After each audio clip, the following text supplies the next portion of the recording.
வணக்கம். இன்றைக்கி நம்ம பார்க்க போகிற சமையல் என்னென்னு பார்த்தீங்கன்னா, ஒரு 2 வகையான டயாபெட்டிக் பிரேக்ஃபாஸ்ட் தான் பார்க்க போகிறோம். ஃபஸ்ட்டு பார்த்தீங்கன்னா ராகி இட்லி, ரெண்டாவது பச்சை பயிறு தோசை. ரெண்டுமே ஹெல்த்தியாக இருக்கும். வாங்க எப்படி செய்யலாங்கிறத பார்க்கலாம். இப்போ பார்த்தீங்கன்னா ஒரு பவுலில் 3 டம்ளர் ராகி எடுத்திருக்கேன். 3 டம்ளர் ராகி, 1 டம்ளருக்கு இட்லி அரிசி எடுத்திருக்கேன். இந்த டம்ளர்லாம் எடுத்திருக்கேன். இது வந்து 100 ml கரெக்டாக பிடிக்கும். இந்த டம்ளரில் 3 டம்ளர் முழு ராகி, அதே டம்ளரில் 1 டம்ளருக்கு இட்லி அரிசி எடுத்திருக்கேன். இப்போ அதே டம்ளரில் 1 டம்ளர் அளவுக்கு உளுந்து. இது வந்து ரெண்டையுமே ஒன்றாவே ஊற போட்டுடலாம். நான் வந்து வீடியோ காமிக்கணுங்கிறதுக்காக தனியாக ஊற போட்டு வச்சுருக்கேன். எந்த டம்ளரில் எடுக்கிறீங்களோ அதே டம்ளரில் உளுந்து எடுத்துக்கோங்க. உளுந்து நல்லா பொங்குற உளுந்தாக இருந்துச்சுன்னா நீங்கள் 3/4 டம்ளர் கூட போட்டுக்கலாம். ரொம்ப போட்டிங்கன்னா உங்களுக்கு ரொம்ப பொங்கி வந்துடும். அதனால் நல்ல பொங்குற உளுந்தாக இருந்துச்சுன்னா நீங்கள் 3/4 டம்ளர் போட்டுக்கலாம். இதோட கொஞ்சம் வெந்தயமும் 1 டீஸ்பூன் போல் போட்டு நல்லா ஒரு 5 மணி நேரம் ஊற வச்சுக்கோங்க. ராகி கல்வையில் அழுக்கு வந்துட்டே இருக்கும், தூசி அழுக்கு எல்லாமே. அதனால் ஒரு 5-6 தடவைனாலும் தண்ணி நல்லா கிளியராக வர அளவுக்கு நல்லா கழுவி எடுத்துக்கணும். நல்லா கொஞ்சம் குவாலிட்டியான ராகியாக வாங்கினீங்கன்னா உங்களுக்கு நல்லா தூசியெல்லாம் இருக்காது. இப்போ இதை வந்து 5 மணி நேரம் ஊறினதுக்கப்புறம் பார்க்கலாம். இது எல்லாமே நல்லா ஒரு 5 மணி நேரம் ஊறினதுக்கப்புறம் நம்ம நார்மல் இட்லி தோசைக்கு எப்படி ஆட்டுவோமோ அதே மாதிரியே நல்லா நைஸாக ஆட்டிட்டு நல்லா ஒரு 8 மணி நேரம் புளிக்க விட்டுட்டு பார்க்கலாம். மாவு நல்லா புளிச்சிருச்சு. 8:30 மணிக்கு கரைச்சி வச்சேன். ஒரு 7 மணிக்கெலாம் வந்து நல்லாவே புளிச்சு வந்துடுச்சு. அதனால் நீங்கள் வந்து கொஞ்சம் முன்னாடியே எடுத்து ஒரு ஃப்ரிட்ஜில் வச்சுருங்க, இல்லைன்னா உங்களுக்கு ரொம்ப பொங்கி ஊற்றிடும். இப்போ இது பார்த்திங்கன்னா நான் வந்து சின்ன பாத்திரமாக தான் எடுத்துருந்தேன். இருந்தாலும் கொஞ்சம் எப்படியும் பொங்கு ஊற்றுமே அப்படின்னு சொல்லிட்டு பெரிய பாத்திரத்தை எடுத்து அதுக்குள்ளே வச்சுருந்தேன். இவ்வளோ மாவு வந்து அதில் பொங்கி ஊற்றிருக்கு. அதனால் நீங்கள் மாவு கலக்கும்போது கொஞ்சம் பெரிய பாத்திரமாகவே கலந்துக்குங்க. இப்போ வந்து நம்ம கலந்து விட்டுருலாம். பாருங்கள் எவ்வளோக்கு உள்ளே ஃபுல்லாக அமுங்கிடுச்சுன்னு பாருங்கள். இந்த மாவை இதோட சேர்த்துக்கலாம். இப்போ நான் வெளியே வச்சுருந்தேன்னா இந்த மாவு எல்லாமே கீழே ஒழிஞ்சிருக்கும், வேஸ்ட்டாக போயிருக்கும். அதனால் நான் முன்னாடியே வந்து பெரிய பாத்திரமாகவே அடியில் எடுத்து வச்சுட்டேன். இப்போ இது எல்லாத்தையும் நல்லா கலந்து விட்டுக்கலாம். இப்போ வந்து ஒரு இட்லி பாத்திரம் எடுத்திருக்கேன். இதில் வந்து நான் எண்ணெய் தடவிட்டேன். நீங்கள் வந்து இட்லி துணியில் ஊற்றுறதுனாலும் ஊற்றிக்கலாம். நான் வந்து இன்றைக்கி இதில் தான் ஊற்ற போகிறேன்.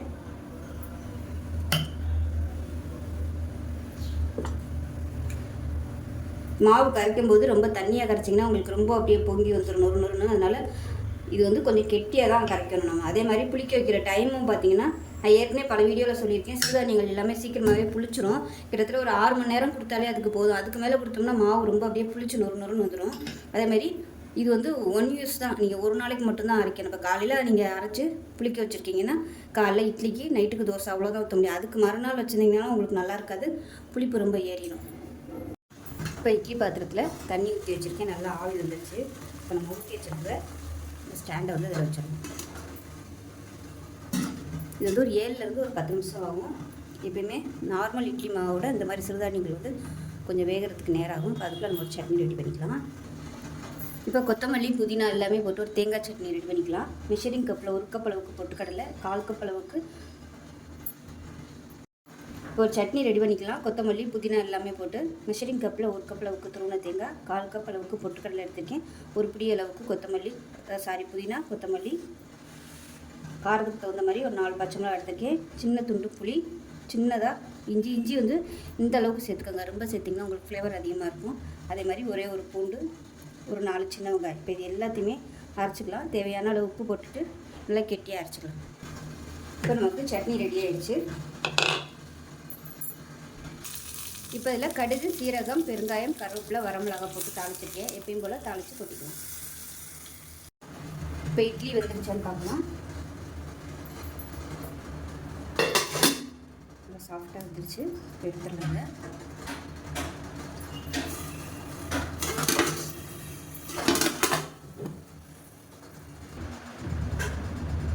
இப்போ இது இட்லி தட்டில் ஊற்றிருக்கிறதுனால கொஞ்சம் ஆறட்டும். ஆறுனா தான் எடுக்க வரும். இப்போ இது கொஞ்சம் ஆறிடுச்சு, எடுத்துடலாம். நல்லா சூப்பராக வந்திருக்கு. இந்த மாதிரி எல்லாத்தையும் எடுத்துடலாம். இப்போ நமக்கு அருமையான ராகி இட்லி ரெடி ஆயிடுச்சு. அதுக்கு சிம்பிளான ஒரு தேங்காய் சட்னி ரெடி ஆயிடுச்சு. உங்களுக்கு விருப்பப்பட்டால் நீங்கள் வேறு எந்த சட்னி வேணாலும் வச்சு சாப்பிட்லாம். ஸோ ரொம்ப ஈஸியாகவும் இருக்கும், நல்லா ஹெல்த்தியாகவும் இருக்கும். செஞ்சு பாருங்கள். செஞ்சு பார்த்துட்டு எப்படி வந்துச்சுங்கிறத சொல்லுங்கள். வீடியோ பிடிச்சினா லைக் பண்ணுங்கள், கமெண்ட் பண்ணுங்கள், சேனலை சப்ஸ்கிரைப் பண்ணுங்கள், பக்கத்தில் பெல் பட்டனையும் ப்ரெஸ் பண்ணுங்கள். நன்றி. பார்க்கலாம். இப்போ ஒரு பவுலில் 1 டம்ளர் அளவுக்கு பச்சை பயிறு எடுத்திருக்கேன். அதே டம்ளரில் 1/4 டம்ளர் அளவுக்கு உளுந்து, 1/4 டம்ளர் அளவுக்கு பச்சரிசி, ஒரு 1/4 டீஸ்பூன் போல் வெந்தயம். இது எல்லாத்தையுமே நல்லா கழுவிட்டு 8 மணி நேரம் ஊற வச்சுக்கலாம். இப்போ பாருங்கள் நல்லா ஊறிடுச்சு. ஒரு 8 மணி நேரம் ஊறிடுச்சு. நைட்டுக்கு செய்கிறதா இருந்தால் காலையிலே வந்து ஊற வச்சுக்கலாம். இப்போ நல்லா ஊறிடுச்சு. இந்த தண்ணி வந்து நான் இருத்துட்டேன்னா தண்ணி வந்து அப்படியே மொறுன்னு புளிச்சாப்பில் இருக்கும். அந்த தண்ணி யூஸ் பண்ண வேணாம். அதனால் நல்லா அலசிட்டு எடுத்து வச்சுருக்கேன். இப்போ இது ஒரு மிக்ஸி ஜாரில் சேர்த்துக்கலாம்.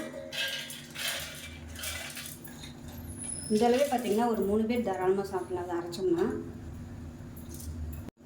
இப்போ இதில் 1 டீஸ்பூன் சீரகம், ஒரு 5-6 துண்டு சின்னதாக பொடியாக கட் பண்ணி வச்சுருக்கேன் இஞ்சி சேர்த்துக்கலாம்.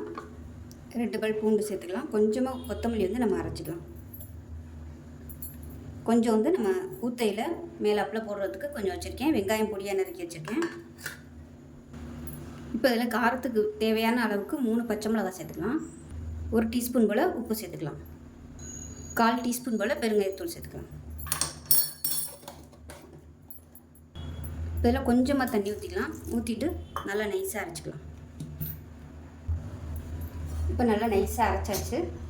சீக்கிரமாகவே அரைப்பட்டுரும். ஏன்னா பாசி பயிர் இருக்கிறதுனால சீக்கிரமாகவே அரைப்பட்டுரும். இந்த அளவுக்கு அரைச்சிக்கோங்க. ரொம்பவும் தண்ணியாக இருக்கக்கூடாது, ரொம்பவும் கெட்டியாக இருக்கக்கூடாது.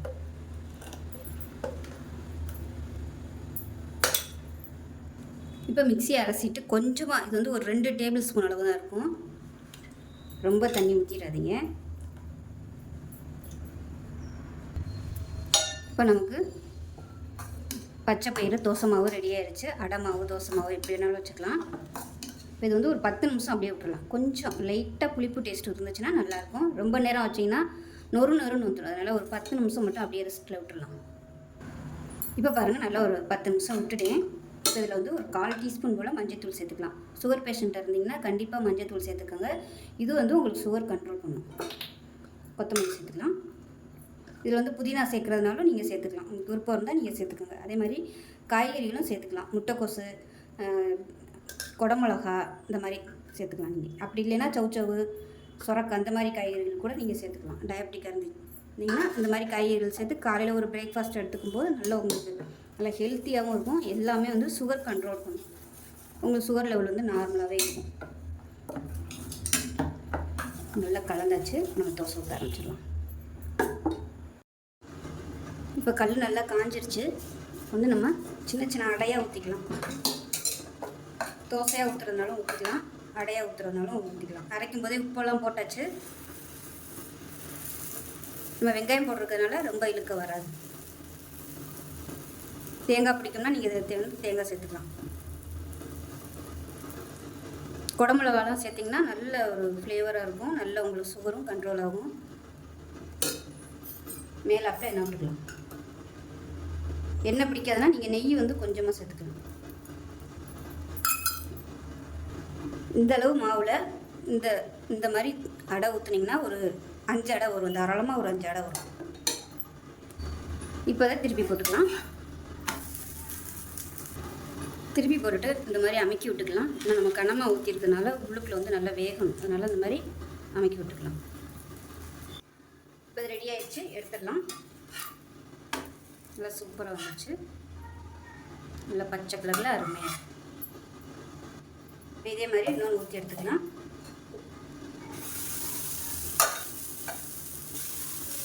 வெங்காயம் வந்து நறுக்கையில் நல்லா பொடியாக நறுக்கிக்கோங்க. அப்போ தான் உங்களுக்கு ஊற்றுறதுக்கு நல்லா வரும். மிக்சியில் கூட லைட்டாக 2 பரபரன்னு 2 சுற்றிக்கோங்க. இல்லைன்னா சாப்பர் இருந்துச்சுன்னா நல்லா நைஸாக அதில் வந்து நறுக்கிக்கலாம்.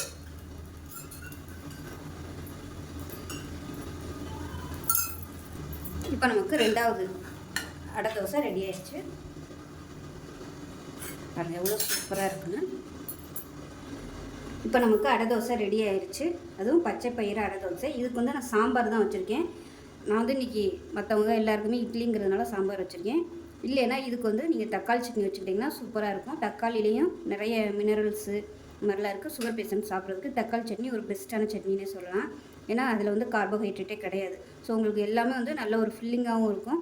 கார்போஹைட்ரேட் இல்லாமல் ஃபுல் ப்ரோட்டீனோடு இருக்கும்.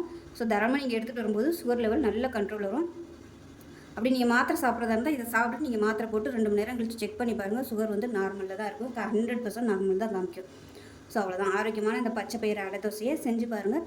செஞ்சு பார்த்துட்டு எப்படி வந்துச்சுங்கிறத சொல்லுங்கள். வீடியோ பிடிச்சிச்சின்னா லைக் பண்ணுங்கள், கமெண்ட் பண்ணுங்கள், சேனலை சப்ஸ்கிரைப் பண்ணுங்கள், பக்கத்தில் உள்ள பெல் பட்டனையும் ப்ரெஸ் பண்ணுங்கள். நன்றி.